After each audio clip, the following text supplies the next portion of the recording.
Chapter 12 of Through the Looking Glass by Lewis Carroll. Which dreamed it? Your Majesty shouldn't purr so loud, Alice said, rubbing her eyes and addressing the kitten respectfully yet with some severity. You woke me out of, such a nice dream. And you've been along with me, Kitty, all through the Looking Glass world. Did you know it, dear?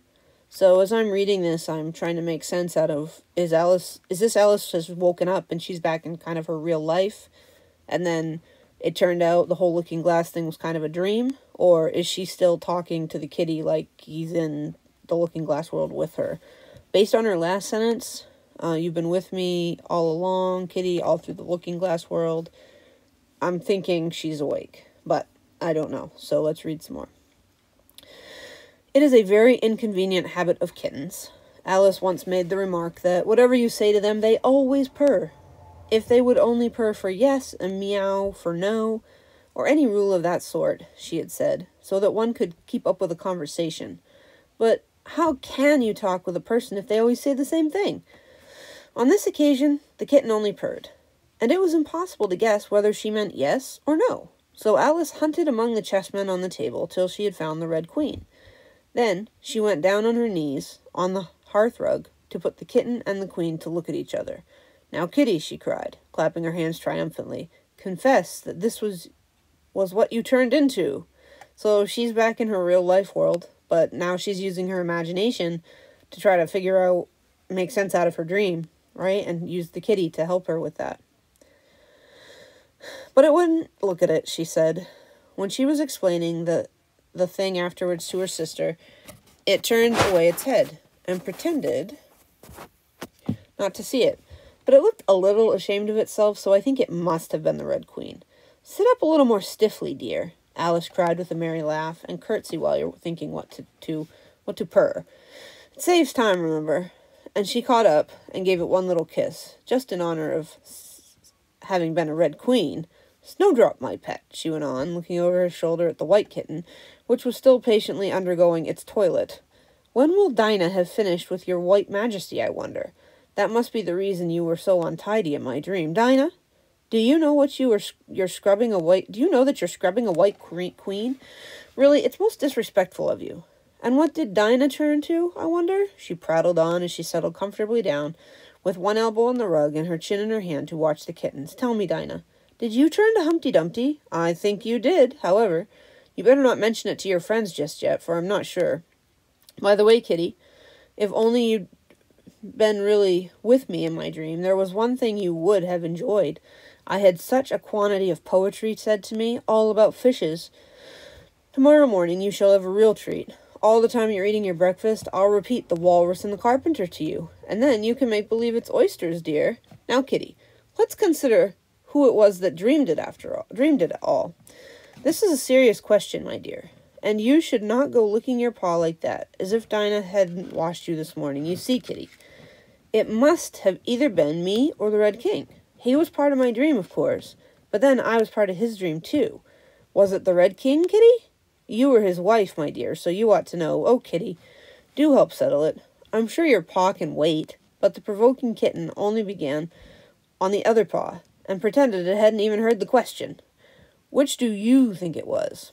A boat beneath a sunny sky, lingering onward dreamily, in an evening of July. Children three that nestle near, in eager eye and willing ear, please be simple tale to hear. Long has paled that sunny sky, echoes fade and memories die, autumn frosts have slain July. Still she haunts me phantom-wise, Alice moving under skies, never seen by waking eyes.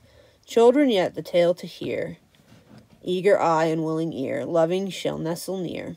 In a wonderland they lie, dreaming as the days go by, dreaming as the summers die, ever lifting down the stream, lingering in the golden gleam. Life, what is it but a dream? The end. So, I think part of this story is children are dreamers, right? And, you know, they have wild imaginations, and that kind of helps how they form their ideas about the world.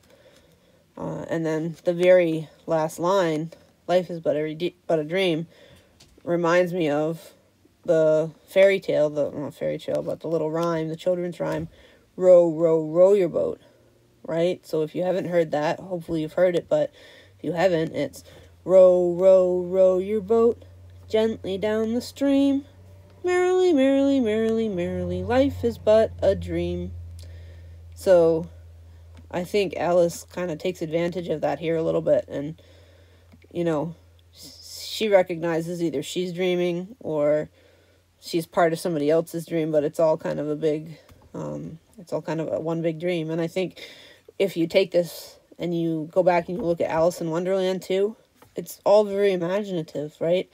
It could easily have been a dream, and Alice was sleeping, so, and, you know, she said it's a dream too. So I think children dream, and I think that when we become adults, it's important for us to continue dreaming, because especially when things get tricky and things get tough, like in 2020, you know, where we've got this whole pandemic, the world is just not the world we're used to at all. It's really important to have some kind of ability to, I don't want to say have a vision going forward, but have a dream of what things can look like going forward, or, you know, have a dream of how you want things to be, connections you want to make. So it's important for us, not just for children, but it's important for adults to keep dreaming. And I would say that that is probably a key thing in this book, a key, what I want to say, a key understanding. I don't know, keep dreaming. I'm going to just write it down. Keep dreaming. And with that, we are going to finish Through the Looking Glass, which I'll mention again is a project of Project Gutenberg, and it says, gives some more information down here on the page. And just want to thank that project for going on, because it lets us, you know, read stuff that are in the public domain, and we can, you know, continue to enjoy the literature together. So I